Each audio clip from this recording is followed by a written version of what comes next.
Vereador, obrigado pela presença aqui na 730. Bom dia. Bom dia, Rubens. Bom dia, Kleber. Bom dia, Eduardo. Bom dia a todos os ouvintes. Vereador, primeiro sobre o trabalho lá na Câmara, o senhor preside a SEI da SMT. Qual que é a previsão para o relatório? E são vários momentos aí da SEI investigando contratos diferentes, serviços diferentes prestados pela SMT. Exatamente. Nós resolvemos, do ponto de vista até técnico, fazer uma investigação por contratos, né? Então, nós já tivemos com a situação do Cavaletes, que identificamos irregularidades. Depois tivemos a situação dos fotossensores, que também identificamos irregularidades. Nesse semestre agora, nós já investigamos outros dois contratos, que foi a Dataprom, que faz esse sincronismo, né, que é chamado, são os controladores, né? Onda verde, essa onda verde, né? E agora estamos na fase dos próprios sinaleiros, né? Todos eles com problemas, né? Todos eles já identificados com provas, né? Já que há algumas irregularidades. Mas o que é? Superfaturamento? Olha, vai desde superfaturamento, e principalmente superfaturamento também de aquisição de mercadoria e não entregar, como foi o caso de Cavaletes, né? Então, Cavaletes, o problema não foi o valor. O problema é que se comprou mais de 7 mil cavaletes e a prova mesmo que se entregou, não se entregou, que foi entregue efetivamente, deve ter sido uns 1.500, 2.000 cavaletes. Então, assim, não é só questão de superfaturamento. Mas tem como provar que de fato foi entregue só 1.500? Olha, o que prova são os próprios dados do almoxarifado, né? São duas coisas assim, que são muito contundentes. Por exemplo, os próprios diretores da parte de fiscalização dizem que, no máximo, você consumiria num ano 2.000 cavaletes, né? O diretor do almoxarifado... O que é consumir? Só para explicar, porque consumir tem tantos... Não, é o seguinte, por exemplo, a necessidade... Não, a necessidade de cavaletes, tem o cavalete que estraga, porque às vezes é até furtado, assim, mas pela prática dos próprios das agentes de trânsito que trabalham na área, eles que não consumiriam mais do que isso durante um ano inteiro. Isso para um uso bem razoável, né? Pois mas aí perderia esses 2.000? Geralmente é porque ele é de madeira, geralmente estraga, isso é normal. Então se perde 2.000 cavaletes. Exatamente. Agora, normalmente, exatamente.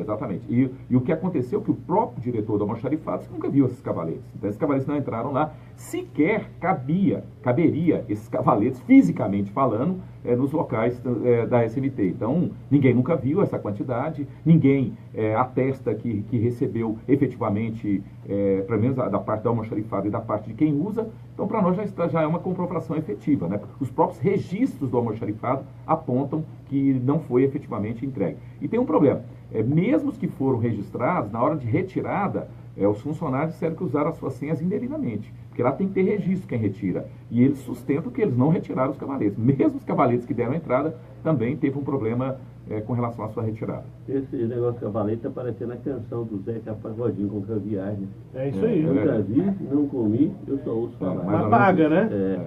Mas paga. E aí, Elias, uma coisa que precisa ficar clara para a população é a época em que essa licitação, essas compras, essas licitações foram feitas. Você tem isso já sob controle? Então, nesse caso, cada contrato aconteceu em uma época, né? Por exemplo, o caso da Dataprom, que é um problema de uma ausência de licitação, aí não é o problema só do valor.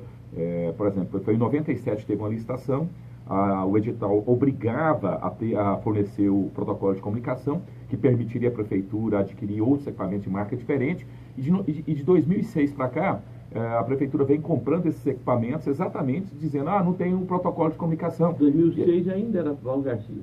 2006 era o Íris, né? Já era o Íris, né? Então ele vem... As licitações de 2006 para cá já Íris. E lembrando assim que a licitação foi de 100 mil. Aí justificando para ter comunicação com o equipamento, que não tinha o protocolo, mas que pelo contrato inicial teriam que ter disponibilizado o protocolo, nós adquirimos mais de 11 milhões de reais. Veja bem, foi feito sem licitação. Foi feita uma licitação de 100 mil e apropriando-se da consequência dessa licitação de 100 mil, nós temos 11 milhões de pagamentos sem licitação. Então, assim, e a própria empresa joga a culpa na prefeitura. Mas aí quem fez a compra de 11 milhões? Em que ano? Aí foram de 2006 para cá. Não, mas 2006 foi a primeira de 100 mil e depois... Não, aí teve vários contratos, né? Quer dizer, teve em 2006, teve em 2008, teve outra, 2010, porque aí é o conjunto da manutenção, da locação do próprio software, né? Que como eles não têm protocolo de comunicação, só pode alocar o software da própria empresa. Pra você ter uma ideia, agora em maio, Você lembra que por um atraso de pagamento a empresa desligou. E essa empresa tem concorrentes? Tem como se contratar? Tem vários concorrentes. Ela opera em São Paulo, inclusive, protocolo aberto. Né? Quer dizer, em outros estados, ela mesma, o dono dela reconheceu que opera. Aí ele falou assim, não, mas é porque eles nunca pediram o protocolo, não, nosso protocolo está disponível. Quer dizer, é um papo furado, porque eles assinam o contrato com inexigibilidade. Com inexigibilidade, aí eles falam assim, mas nós assinamos porque a prefeitura quis assinar, não. Eles são parte no contrato, e o contrato diz que é por inexigibilidade exatamente pelo problema do protocolo de comunicação. Então, na nossa opinião, a empresa usou de má fé e os gestores não observaram efetivamente uma cláusula contratual que tinha desde 97, quando foi feita a licitação, que eles eram obrigados a disponibilizar. Quer dizer, aí foi muito mais um jogo de direcionamento, e não foi qualquer coisa, nós estamos falando aí de um valor muito forte, de 11 milhões de reais, durante esse período, e sem reajuste, viu, Cleber? Eu estou falando 11 milhões, somando mesmo, pegam lá, foi gasto em 2006, 2007, 2008, 11 milhões, assim, sem nenhuma reposição inflacionária nisso aí, entendeu? Uma correção inflacionária. Então, é claro que se você atualizar esses valores vão ser muito maiores do que os 11 milhões. Quais serão as consequências provadas todas as irregularidades para o poder público? Bom, o relator é um relator experiente, é o delegado Eduardo Prado, né? É uma pessoa que está acostumada com, inclusive, investigação criminal. O vereador Eduardo está, na verdade, já trabalhando em cima do seu relatório, e nós entendemos, inclusive pela posição que nós temos dentro da SEI, que vai efetivamente apontar todos os possíveis responsáveis por essas irregularidades, e faremos aí, ao final, um relatório representando aí junto ao Ministério Público. Eu tenho certeza que as pessoas que são responsáveis por essas irregularidades vão ter que pagar. Ainda sobre a SMT, Elias, aí o ouvinte traz aqui uma situação, e eu não sei se ela é investigada pela Secretaria, mas eu imagino que seja uma situação acompanhada na sua trajetória como vereador. O Kleber Rodrigues, lá do Novo Horizonte, diz aqui: estão fazendo a sinalização horizontal em Goiânia com uma péssima tinta. Se faz o trabalho hoje e uma semana depois apaga. Principalmente quando é faixa de pedestre em sinaleiro. Se gasta mão de obra, o serviço nunca rende, porque a matéria-prima é de qualidade péssima. E logo depois ele diz aqui: esse fato parece não ser prioritário, mas causa muito acidente. Não. É importante sim. E é uma das... Ficou sem fazer manutenção por muito tempo por falta de tinta, né? E nós temos uma denúncia exatamente de que se colocava, por exemplo, tem a tinta frio e a tinta quente, que a tinta quente é muito mais cara, mas é muito melhor. E aí há, inclusive, denúncias de que pagou a tinta quente e se usou a frio. Então tem essa... Mas assim, nós estamos esperando, até nós estamos tendo um problema muito grande com essa atual gestão. Eu já fiz a reclamação... Da Câmara? Com o Fernando Santana, que até hoje é que está... Porque até contar o Felisberto, quem pedia, eles mandavam. Agora o Fernando Santana, assim, muita dificuldade, não está mandando...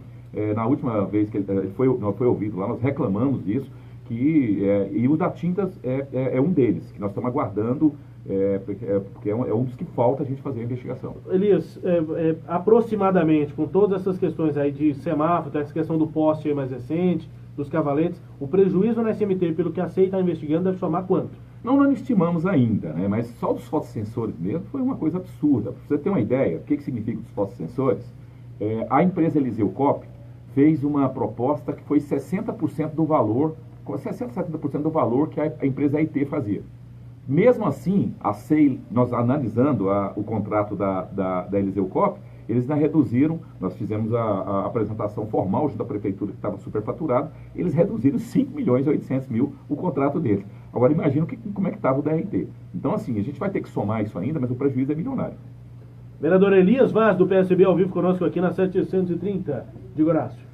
Vereador, sexta-feira teve esse evento do PSB, né? Evento escrito bem grande atrás, assim, socialistas. Aí tava lá Elias Vaz, Lúcia Vânia, Vanderlan Cardoso, Marcos Abrão, Vilmar Rocha. O senhor ainda se considera socialista? Considero, claro. E os outros? Eu acho que o PSB tem uma característica, tem inclusive pessoas de trajetórias distintas, né? Eu ainda acredito, porque o socialismo é a luta por uma sociedade com menor desigualdade, ou sem desigualdade social, acima de tudo. É uma utopia que eu, particularmente, continuo acreditando como um instrumento necessário e importante de organização da sociedade mundial. E o rumo do seu partido para 2018? O que o senhor defende? A aliança com o governador Marconi? Olha, primeiro é o seguinte... Esse grupo apoiar Vanderlan para governador? Eu sou contra, né, apoio à candidatura da base aliada. Sou radicalmente contra. Você acha que José Hélio... Acho que, sinceramente, esse governo, sinceramente, assim, já está esgotado, né? É só você andar na rua e conversar que vê que a população quer mudança efetiva, né? E 20 anos que estão no poder. Eu acho que nós temos uma realidade muito difícil hoje. Eu acho que a simples alternância desse poder aí, eu acho que pode ter um bom significado. Eu tenho discutido o seguinte, o PSB, na minha opinião, tem nomes para lançar, né, na verdade, uma proposta aí, uma candidatura própria. Mas assim não sendo, eu acho que nós temos que estabelecer um diálogo. Eu tenho defendido isso com o Daniel Vilela. Eu defendo isso publicamente. Acho que pode significar uma mudança, uma alternância. Conheço bem, fui vereador junto com o Daniel. Conheço o Daniel. Defende isso também? Não, a Lúcia tem uma posição muito clara. Ela insiste em dizer que acha que é cedo para tomar qualquer posição. A Lúcia tem sido muito coerente com essa posição. Né? Ela tem dito que não há problema... Quem manda é ela. Não há problema.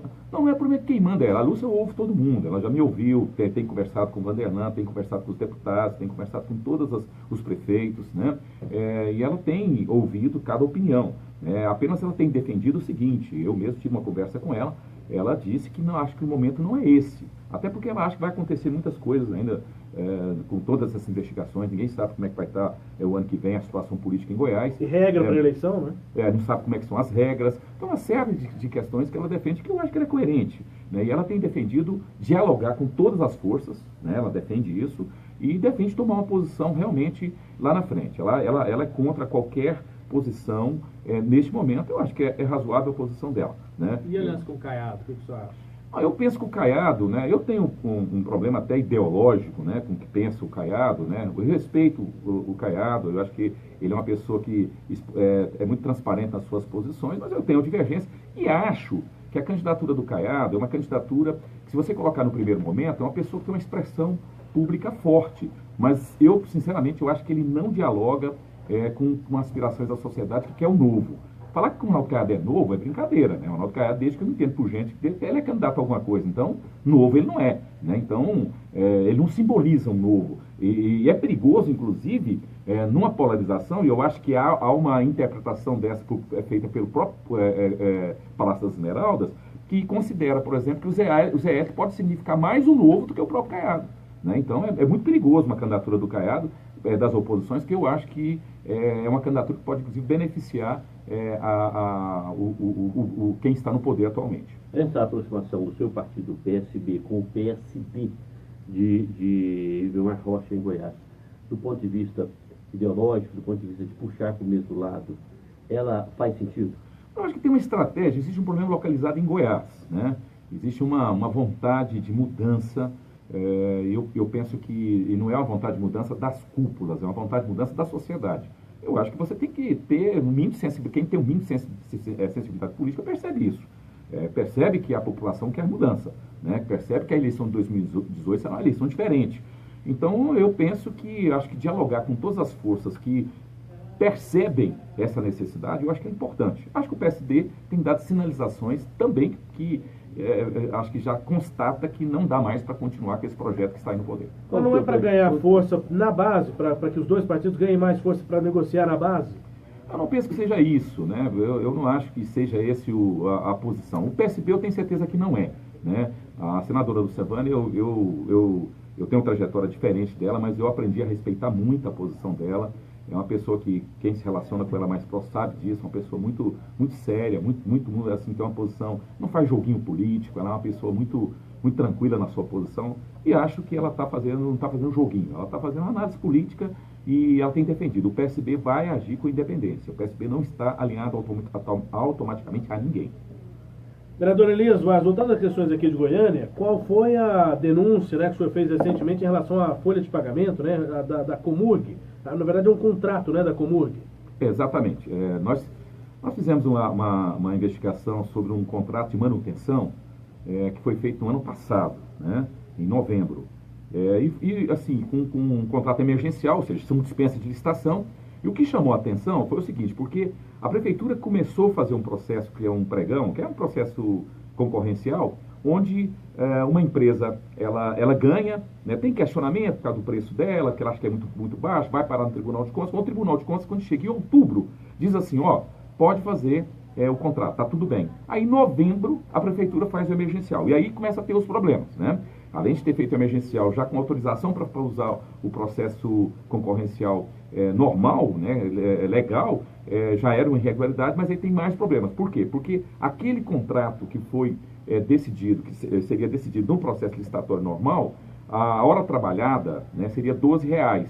E o desconto, porque a licitação é feita assim, quem dá o maior desconto sobre o valor da peça de concessionária era de 72%. Né? Aí a empresa que faz o emergencial, o valor da mão de obra passa de R$12 para R$85 e o desconto cai de 72% para 16%. Então, assim, é quase 7 vezes o valor do que estava lá no processo. Agora, o que chamou a atenção que o dono de uma empresa, você tinha uma empresa que Isso é um contrato do ano passado. Do ano passado. A Cidade Pneus, ela vai até o início do ano agora. Né? A Cidade Pneus e a Útil Pneus. Aí nós vamos ver que os dois donos são sócios nas empresas, historicamente. Nós vamos olhar o histórico das empresas, sempre um é sócio do outro, sempre estão juntos. Então, assim, largou um processo que era lícito para fazer um outro emergencial muito mais caro. Ao ponto do que foi faturado, e aí vem um outro problema, em 8 dias chegou a R$4.600.000, né, de manutenção. E aí a gente verificando, inclusive assim, as notas, aí vê lá, por exemplo, que lá é discriminado, por exemplo, a bateria para usar em tal carro. Aí está, por exemplo, 20 baterias